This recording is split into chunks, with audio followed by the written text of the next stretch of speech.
In boarding schools across West Africa, Nigeria, Ghana, Benin, Togo, there is a name whispered after lights out. A name no student wants to say aloud when the corridors are empty and the night guards are asleep. Madame Koi Koi. She is not a headmistress. She is not a nurse. She is something else entirely. She is the reason children lie awake with blankets pulled to their chins, listening to the silence, waiting for the sound. The legend varies from school to school, but the bones of the story are always the same. Madame Koi Koi was once a teacher, strict, unforgiving. Some say she was dismissed for cruelty. Others say she died, in a classroom, a dormitory, or on the school grounds, and never left. Now she walks the corridors at night. Her heels strike the floor with a distinctive rhythm. Koi, koi, koi, koi. The sound echoes through empty hallways, past locked doors, past trembling students who pretend to be asleep. Because the rule is absolute. If you are out of bed when Madame Koi Koi passes, you do not return. What makes Madame Koi Koi different from other ghost stories is where she lives. This is not a haunted house in a forgotten village. This is not a cemetery or a forest path. This is school.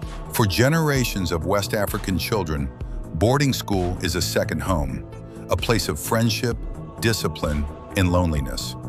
It is where you learn to be away from your parents, to survive by your own wit, to follow rules you do not understand. And in that vulnerability, Madame Koi Koi thrives. She is the embodiment of every authority figure who ever looked at you without warmth. Every rule broken in the dark, every fear you could not explain to your parents when you came home for the holidays. The sound of her heels is not just a detail, it is the engine of the legend.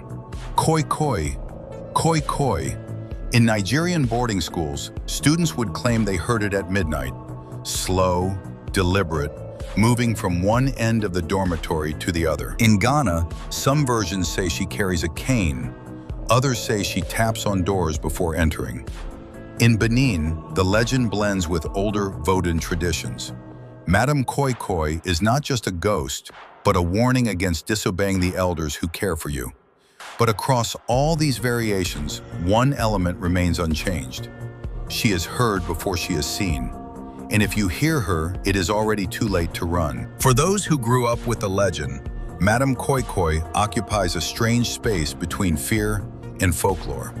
Ask any adult who attended a West African boarding school, and they will tell you, "Oh, we heard her. We all heard her." They will tell you about the senior students who swore they saw a figure in white standing at the end of the corridor, about the prefect who went to investigate a noise and returned pale, refusing to speak, about the boy who was found in the morning curled against a wall, unable to explain why he had left his bed. And then they will laugh, because it was just a story, just a way to keep junior students from sneaking out at night.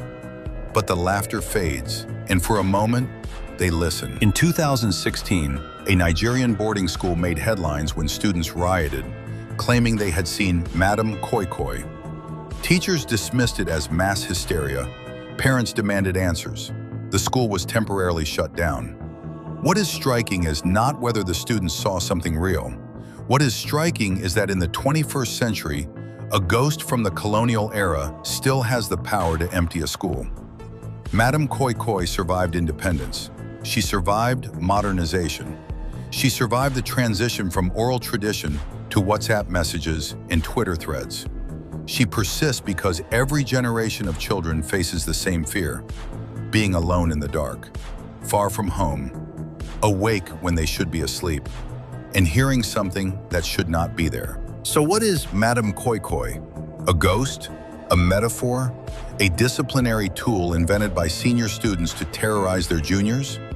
Perhaps she is all of these things.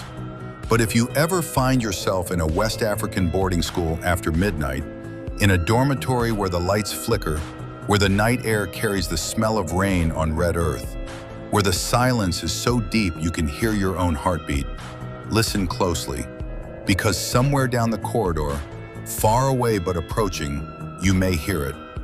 Koi koi, koi koi, and you will pull the blanket over your head. You will close your eyes. You will not move. Because the legend says, if you are out of bed when Madame Koi Koi passes, she will take you with her.